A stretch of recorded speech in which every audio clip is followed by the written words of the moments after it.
back here at Hope FM. I'm truly grateful. Thank you. Most. And happy Thanksgiving Day. Oh, It is Thanksgiving in the US today. right. I know we don't celebrate it a lot here in Kenya, but I am very connected to the US. So I feel it is happy Thanksgiving. Right. Yeah. Happy Thanksgiving to you as well. It's a great opportunity to be able to actually have a day where you can, give thanks. Absolutely. And not just giving thanks, but reflecting on what the Lord has done to you and Right. I, and being grateful. There is something about gratitude. Definitely. Yes. All right. So we get into a conversation today, but we first of all lay some grounds. So we have the Gen Z, we have the Gen Alpha, we have millennials, we have baby boomers, we have all these other generations. Kindly help us understand what are they about and where do they stem from? Okay. Yeah. Good question, Sharon. And I think it's a good place to start because some of us are using these terminologies. We do not understand where they're coming from. So it would be a good place for us to give our listeners context. Yes. First thing I will begin is to say that generations have always existed. And the names that we are using are names that have been given. However, they are not scientific. Okay. These are names provided by behavioral scientists. So they basically look at your behavior, Lorna, as a generation, and then they decide this is how you are. And then there are things or historical events that have then grouped people into those groupings. So, for example, let's start with the baby, before the boomers, there was what we call the builders. The reason why we're speaking on this is because for the first time in history, we have 5 generations in the workplace. 5 generations. For the first time For in the history. first time. Interesting. What are these 5 generations? Of course, because we are living longer, people are working for more years than they used to, and that's why you have 5 generations in the workplace. What are these 5 generations?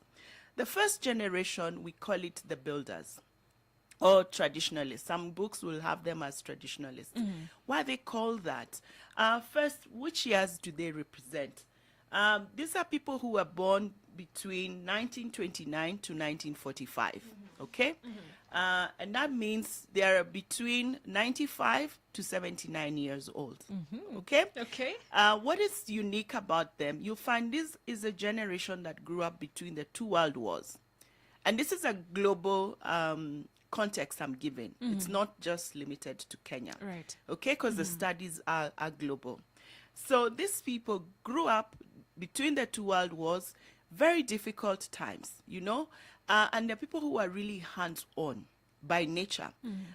They would be like my grandfather and that older generation. But think about it today, Sharon. You have 79-year-olds, 80 people. They're sitting in boards. Right. Some are even the business owners. So they are there in the workplace. Correct. Okay? Yeah. Then let's go to the second generation, which we call the baby boomers. Now, this generation were born between 1946 to 1964. Okay? They're aged between 78 years old to 60-year-olds. 60. All right? All right. They're just about beginning to retire. They're in civil or formal employment, civil service in Kenya. And what is unique about this generation? Why are they called boomers? These are children who were born from the people who came from the war. After the war, if you look at history, things began to change. TV sets became something happening. And the reason they're called boomers is because after the men came back from the war, there was a boom of babies. The Oh. world population exploded, hence the boom. This is when Interesting. diapers came into being. Yeah. The baby diapers? Yeah. Because there were too many babies, and somebody came up with an invention of saying, you know what, let's move from the napkins that we used to use of cloth Yeah. to diapers. Right. And hence why they're called baby Baby boomers. boomers. And their time was easygoing. They were getting things happening. And things were much more easier compared to the times of war. now mothers began to work. They had started working during the war times. So now they're also beginning to reinvent, you probably know the Betty Crocker, those mixing cake, whatever. They're like, before during the war, mothers used to make recipes from scratch. Yeah. Now they're working, they're like, no, I've got to come home. I'm tired. Let me find a better way. So things began to evolve, and we began to see moving from a goods-oriented structure to now the service industry, beginning to be something that is phenomenal in the workplace. All right. Then we have another third generation, which is still in the workplace. This is the generation born between 1965 to 1982. Okay, so they are aged between 61, 42, or thereabout. By the way, these generations, again, remember I said it's a behavioral scientist study. Yeah. So it's not cast in stone. Right. Sharon, I will not come and do a research on you, remove your blood and tell you this is who you are. No, Yes. it's based on behavior. So there's usually a plus or minus 5 years. Okay. In fact, you'll find people who are bordering that plus or minus 5 years may even have behaviors that cut across All the right. generations. Okay. All right. So this third generation are called the Gen X's, Gen or the X. Buster generation. Now, what happened here? This is after the boom, family planning, birth control came into place. Okay. Someone was like, we've got to stem this population explosion. Yeah. And then we also entered into a time of difficulty. If again, check history, it's the 60s. You have the Vietnam War. There's the civil apprehension happening in the U.S. at this time. You had Martin Luther King and all those demonstrations happening. Yeah. So there was quite a lot. The economic conditions, I think the oil crisis also kicked in around this time, and the times become difficult again. Now, this is also a generation that was being told you're only to be seen and not to be heard. Hence the Gen X. Wow. They're Yeah. called actually the buster generation because they were busting the population boom. But because of being seen, not heard, the X came. They were X. being X'd, Wow. literally. Wow. So that's where the Gen X name comes from. Okay. We have a fourth generation. I'm going to move faster Okay. so that we can cover more. 1983, they're born between 1983 to the year 2000. They're between 41 years old and 24 years old. Now, these are the generation of Y2K, formative years. If you remember, the Y2K was when we had this millennial bag that was being touted. And it's when things on computers, the tech things started happening, and people were beginning to be more tech savvy. They also have a name that they have. Millennials is the name we call them, Yeah. or Gen Y. And they also had a slogan, you only live once. Now, a couple of years ago, now we're talking Gen Z. Yeah. About 10 years ago, the buzz was millennials. Millennials, they're lazy. The lazy generation, they like things easy. And the reason for this is because if you remember, my generation, we used to listen to music from MP3s, CDs, and we used to buy a CD. You want one song on a CD, you're now having to buy the entire CD. The millennials, we call them also the cafeteria generation. Yeah. These are the guys when now you started having things like Spotify starting, I just need my one music. Yeah. That's what I'm going to buy. So I can pick and choose what I want. I don't have to get everything. And it's very interesting also because when it comes to religion, these millennials have decided I want a bit of Jesus, a bit of Buddha, a bit of Oprah, a bit of, everything. Yeah. And they come up with their own version of what they want to follow. And that's the millennials. Okay? Okay. Then we have now the Gen Z generation. Right. The homelanders, they are called in the US. Why is that? This generation was born between 2001 to 2018. So they're aged between 9 years old to 23 years old. Why are they called homelanders? In the US, this is the time when we had the bombing of the Twin Towers. And for the first time ever, the US now formed a homeland division to secure their borders. This did not exist before that. Okay? Yeah. Travel changed for all of us. Security, the way we do it today at airports, was Yeah. done differently before this generation. So these guys, we call them screenagers. Yeah, they were born with screens in their hands. That is all they know. They're very. Some people call them an entitled generation. We can discuss that a little bit more. Yeah. But they're all about very tech savvy. They do stuff on their gadgets. Yes. That's what they know. They've grown up with that. And so now they're beginning to get into the workplace. And that's why you're having this quest. You've called me to discuss today. Yes.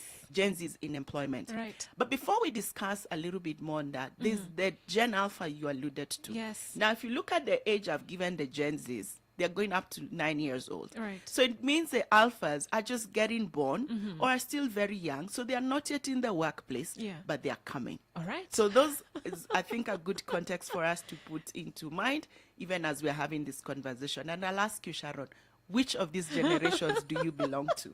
Do you want an actual answer? Yes, I do.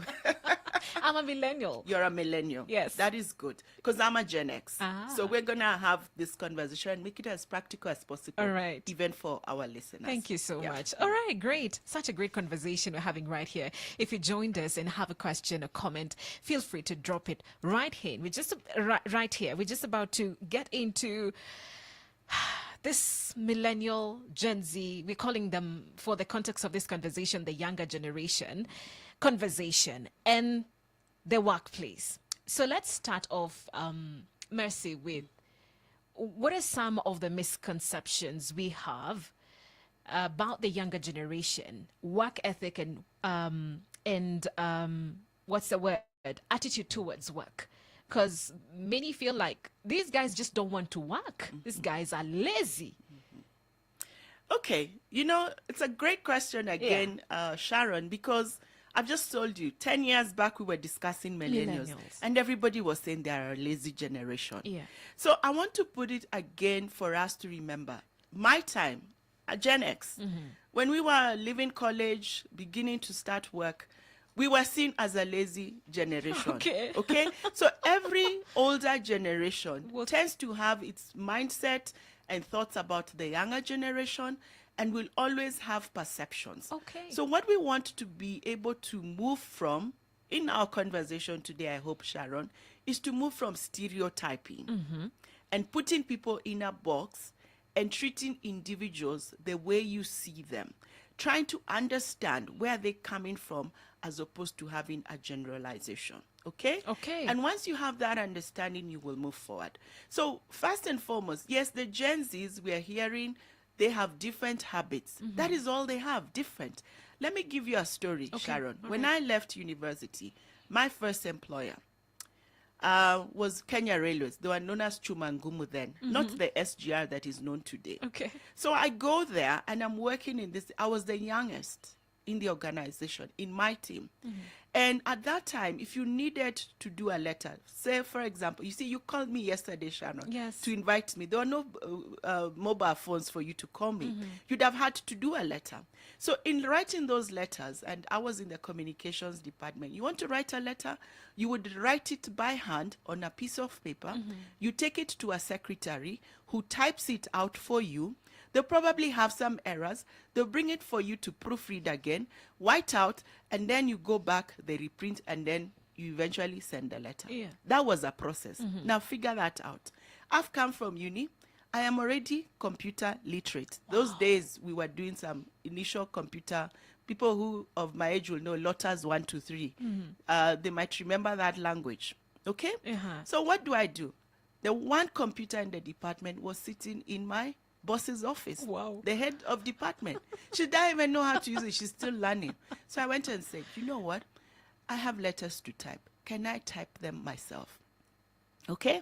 Wow. Thankfully, she was forward thinking. She said, by She all means, agreed. Mercy, you can come sit in my office, do what you need to do. Now, note, for me to get to her office, I have to cross the secretary's place. And she's looking at me that eye of, what is this young girl Trying to do. trying to do? Is she trying to get me out of a job?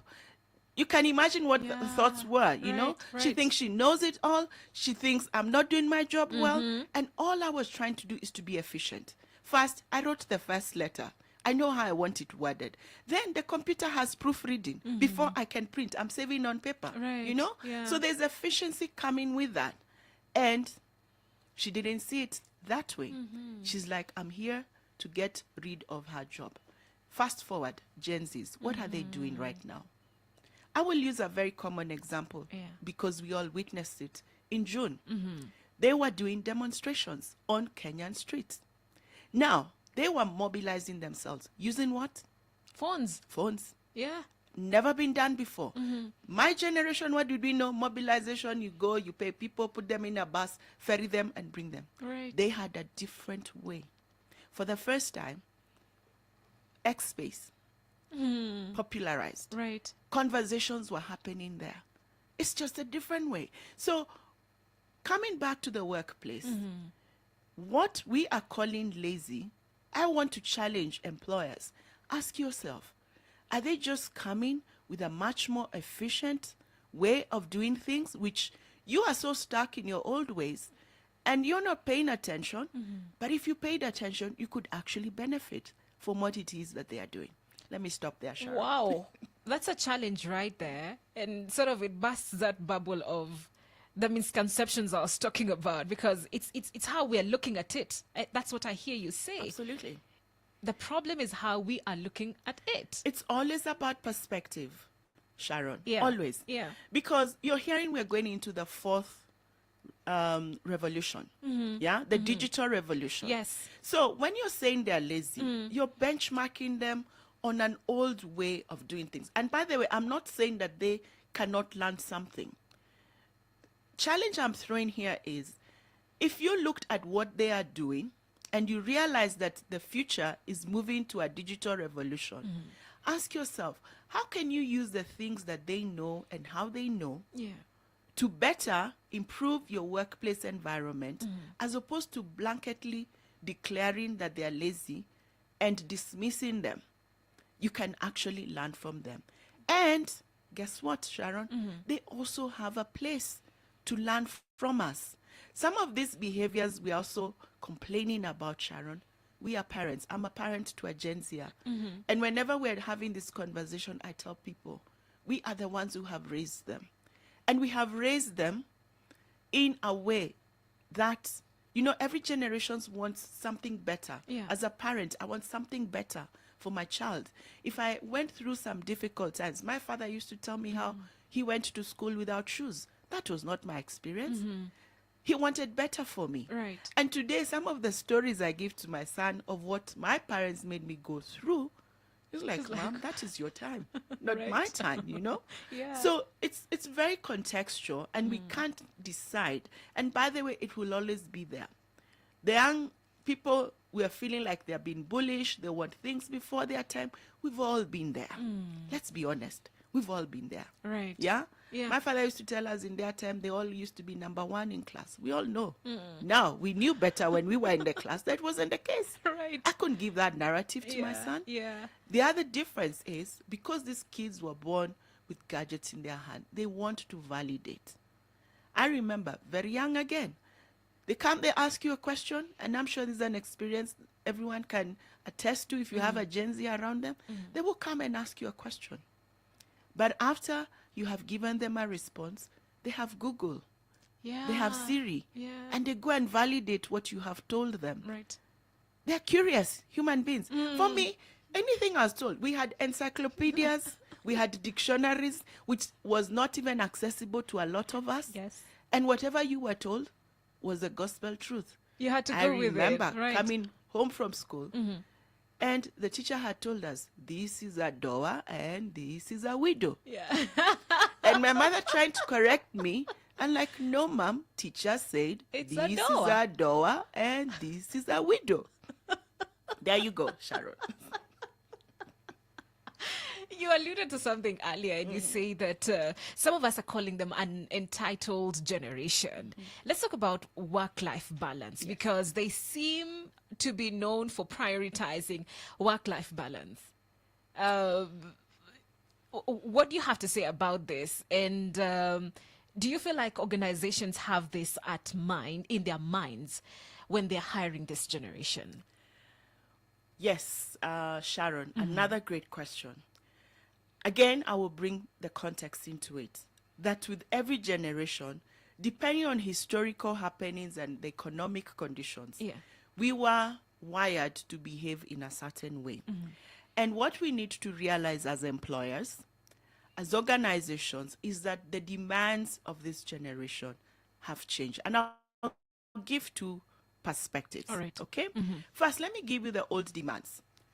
My parents, myself starting to work, the Gen X's, boomers, when we went to look for a job, what we were looking for, Sharon, was a paycheck. Right. I just needed to pay my bills.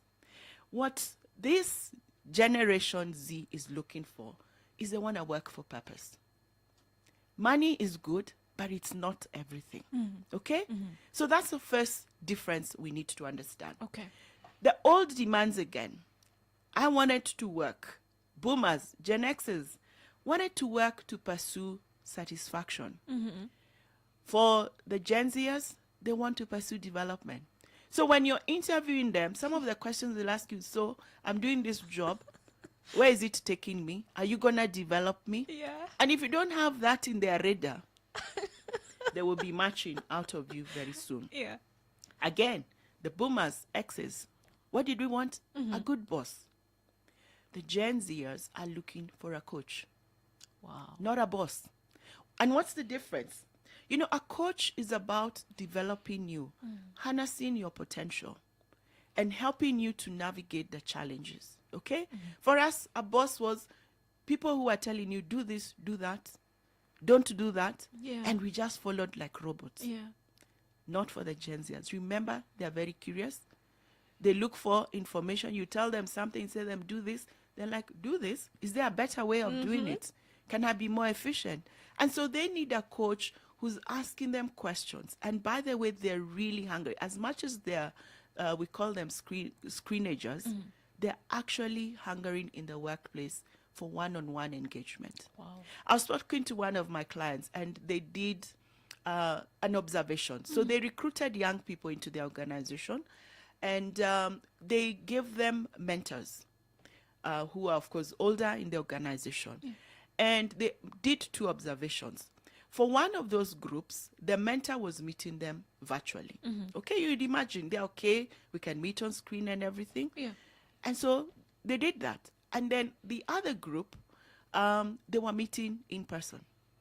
And after a while, you know, they're being monitored on progress, how they're understanding the way the business works and everything. And they found out that the group that was meeting in person was actually making more progress. They actually ended up confirming more interns from that group than the ones who were meeting virtually. Yes, they are screenagers, but they hunger and desire. You know, we can't replace human connection. We cannot. And they want to learn from that. Yeah. So you want to be aware that they want to coach. Then we used to live for annual reviews, you know, Yeah. so that, you know, are you getting your bonus or, Yeah. or promotion? For these young people, they want ongoing conversations. And that's where the personal touch also comes in. You cannot wait to give them a quarterly or annual review to say you are not doing as you're supposed to. They want ongoing conversation. Then, that older generation, we were fixated on our weaknesses. I'm not good at that. Sharon, you're not good on air, so you need to go and polish up. That is what we were wired to do. Yeah. This young generation is fixated on their strengths. What am I good at? Can I leverage on my Let's strengths focus on that. so that I can be more productive? Yeah. Does that mean you ignore the weaknesses? No, but you can do something about it. And then lastly, the older job demands were all about, it's my job. I got a paycheck I need every end of month. I need to take home to pay my bills. And what happens outside of this office, I don't even want to know. Now, for these young ones, it's about their life. It's contextual again. It's about their life. Yeah. Now, am I saying that they are doing everything, Sharon? Right? No.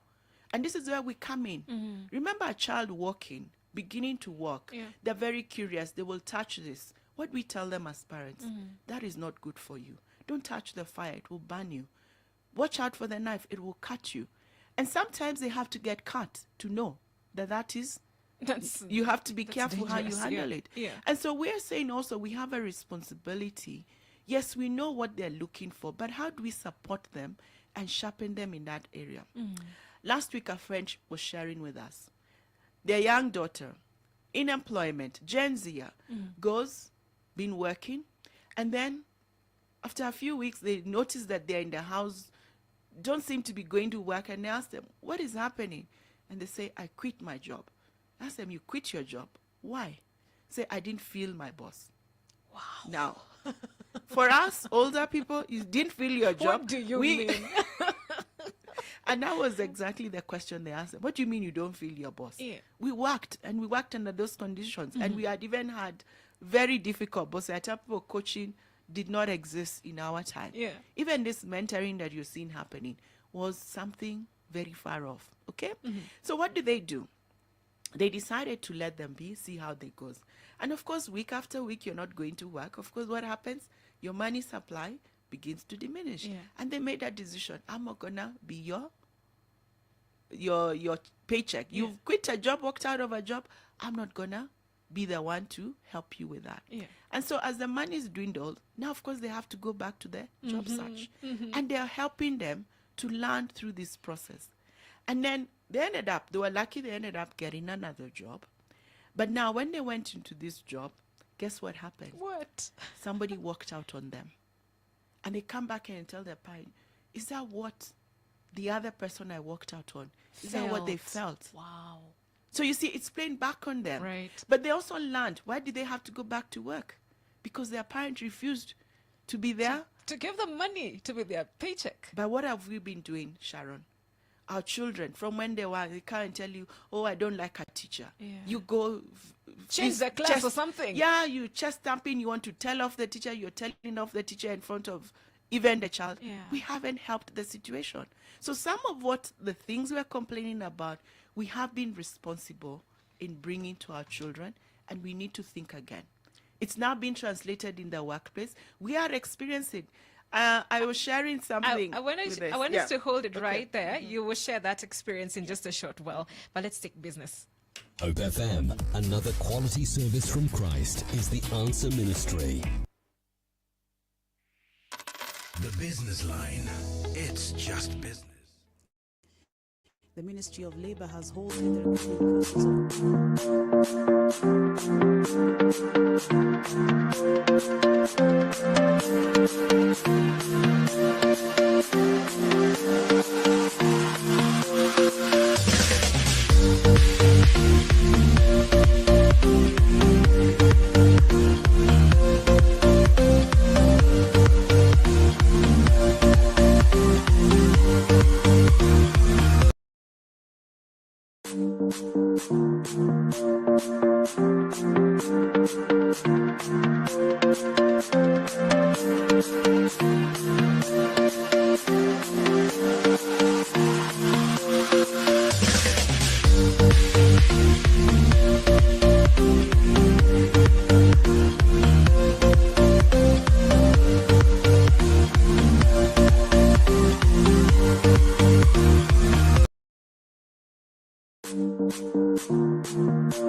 we were able to purchase.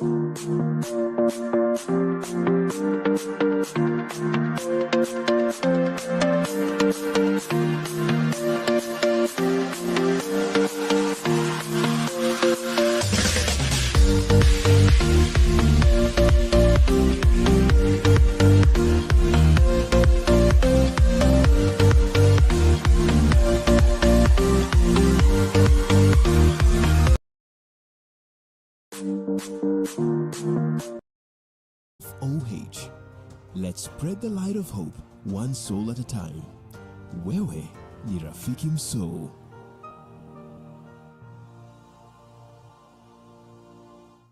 Listen and live on 93.3 FM in Nairobi, 93.9 Western Kenya, and 101.9 Mombasa. The Corporate Hub on Activate. Your catalyst for economic growth. Welcome back, and thank you so much for staying with us on the Corporate Hub. We continue with our conversation this morning. I appreciate your feedback on 20933 0717 400 555. Our WhatsApp number at Hope FM Live across our socials. Madam CEO Grace, I have seen your comment right there. An amazing conversation on the generations. And you're saying, I hope this can be recorded to share with parents and employers. Now, Madam CEO, this is live on at Hope FM Live on Facebook and YouTube, so you can get this after this. Feel free to do so. All right, let's see what you have to say on our Facebook page. Good morning to you, Pastor Sammy. You say I'm following this great conversation. Thank you so much for listening in. Walter Muchama, you say, wow, so powerful. I'm listening and learning this morning from Limuru. Good morning to you, my brother, and thank you so much for making time to be with us. If you have a comment or question, feel free to drop it. We'll see how time takes us if it allows us to answer or read more of your comments. But let's get back to the conversation, Mercy. Welcome back. You were just about to share a story. Mm-hmm. Well, I will skip that story, Sharon, You in will? the interest of time, because We I love want stories. I want to address a very pertinent thing that is the topic today, All right, which okay. is Gen Z And employment. And employment. Yes, And I want to go to data because we say numbers do not lie. they don't. Today, according to the National Bureau of Statistics in Kenya, we're told that over 80% of Kenya's population is under 35 years Yes, of as age. youth. Yeah. Okay? They're youthful. Yeah. And we have about 10 million people in active labor. And out of this, about 32% are underemployed or unemployed. Now, with the statistics and numbers I've shared, you can tell these are mainly young people Yes. that are hit most. Yeah. Okay? Yeah. Today in the workforce, millennials form the majority. And I can guarantee you in the next 5 to 10 years, Gen Zs are taking over. Yeah? So imagine if we have an unemployment, we're talking about 3.2 million people. Okay? Now, another statistic is that we have about 1 million people living, graduating, colleges, DVETs, whatever, annually in Kenya. 1 million. In my time, we used to graduate from the university, about 10,000 of us. Yeah. We were still unemployed. Now, we're talking 1 million. 1 million. So what are we seeing? The youth bulge we're seeing in Kenya is either going to be a blessing or a curse. Okay. How so? If we harness our youth and create jobs for them, they can be the future and they will hold the backbone of this country. As a leader and someone who helps to develop leaders, I am currently concerned at the rate at which we are exporting labor out of the country. Right. Why do I say that? These are first our young people. Yes. And guess what? Behavioral scientists will tell you when you're exporting, you think you're solving a problem. We are not. We are not solving the root cause. We are addressing, we are putting bandages. We are hemorrhaging as a country, as a nation, and we need to come to that sooner than later. Because the ones you're exporting, you will realize they're usually your best potential. Right. Our nurses, our teachers, we're going to be looking for them 5 years from today, even maybe shorter. And we need to stop and ask ourselves, we don't want to become like Zimbabwe. Zimbabwe exported their best. And there was a time, I don't know if it still is the case today, there was a time Zimbabwe had the most best skills of people that were living out of their country than in their country. Right. And as a nation, we need to be very careful. What's the curse of this? If we do not address what we are seeing as an opportunity right now, they're going to end up in drugs, they're going to end up in all sorts of, you know, even the Bible says an idle mind Is it? is the devil's workshop. So you can imagine where they're going to end up to. So we need to be seen, because forget government trying to send people outside. We've always had people leaving the country. We don't need the government to be exporting people out of the country. It happens, and people find ways of doing so. Yeah. So when you're not addressing the issues and you're trying to work on that, then there's a problem. Okay? Right. Let's come back to the workplace. The different generations. I want to address you. You're an employer. You're a parent. You've been surrounded by these people. I was sharing this on my social media handles, and in one of the groups, one of my friends responded and said, "I'm not a Gen Z." And I said, "You're not a Gen Z, but likely is that you have a Gen Z child, nieces, nephews, Yeah, whatever. right. You're a parent, Yes. or you work in a place where they're surrounding you. So we are not going to run away from them, or they will be demonstrating in the streets, and you can't open that shop That's or true. something. So you want to know what to do with them. Yes. And this is what I'm going to tell us. Advice to all of us, regardless of which generation you belong to. We need to move from stereotyping to understanding. Okay. How are you going to do that? First, let's have humility of knowing that I don't know it all. And let me be willing to open up to an outside perspective. So when I meet Sharon, who's a millennial, instead of boxing you and say this is how millennials behave, that they're lazy and everything about that, can I see Sharon for who Sharon is and understand you and see how we can work together? Number 2, let's have respect. Let us honor others like you would want to be honored, you know? And even if they are not like you, still respect them. Yeah? Listen. You can do so respectfully. You can have conversations respectfully. And thirdly, which I think is going to be most beneficial, let's be hungry to learn and grow from each other. Curiosity is what I call curiosity. Yeah? I will give an example again coming from June. We saw the Gen Zs. They were able to mobilize themselves in a way that even the politicians who thought were experts had never seen before. Correct. They did a formidable job on that. Yeah. However, in weeks, people started asking them, have they faded away? And I want to question us. I don't think they have faded away. That's one of the lessons or learnings I think they need to work on, resilience. And I remember on one express listening to them, some of them were asking, one of the people we know who has been very vocal in many areas, Okia Omtata, they asked him, how is it that you have managed year on year, one government after another, that you have been the voice, the vocal voice? And he told them about resilience and how, sometimes you win, sometimes you learn, retreat, re-strategize. And that for me was a great example of how you can leverage on each other. And let me finish off with a statement to us. I'm on a Christian station, so I must speak on this. In the book of Samuel, Eli, a man of God who used to have conversations, his own sons had veered away from the word. And he had a young man called Samuel who was living with him. Yes. And he guided him. Samuel hearing the voice of God, not knowing what it was. And Eli recognizing that and guiding him and showing him what it was. Even when he heard from God and he had a message that was not pleasing to Eli, Eli listened because he knew it was the voice of God. Right. And we, the church leadership, has been on the forefront of being castigated by the Gen Zers. You're not listening to us. You are not responding to our needs. And like I have said, the future is these young people. Right. If 80% of our population is young people, let's ask ourselves, who do we want to be seen in those pews? Are we going to be an Eli to them? Or are we going to let them go off and be influenced by other faiths, as it were? We have a role, we have a responsibility. The book of Joel even said, old people will dream dreams.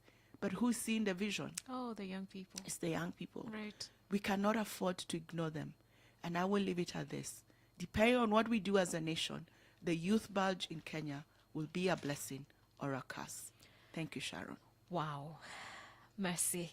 Thank you so much for such an insightful conversation. I know we could go on and on and on, but time fails us. But we really appreciate you for coming. Have learnt a lot. And may God help us.